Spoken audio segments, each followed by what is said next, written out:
ओल्टपुर medical रू मात्र 100 metre दूर रे एक मंदिर अच्छी जो मंदिर गुंफ मंदिर नाम रे परिचित। यही गुंफ मंदिर टी प्राची नदी कूल रे अवस्थित और यही स्थान रे सब मुनि ऋषि माने तपस्या करुथिले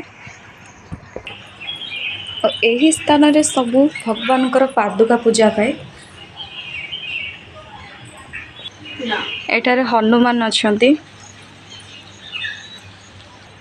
और एठारे राम लक्ष्मण सीता मध्य अछंती। एठारे लक्ष्मी नारायण मध्य अछंती। देखंतु बहुत सुंदर मंदिरटी ହେଇଛି।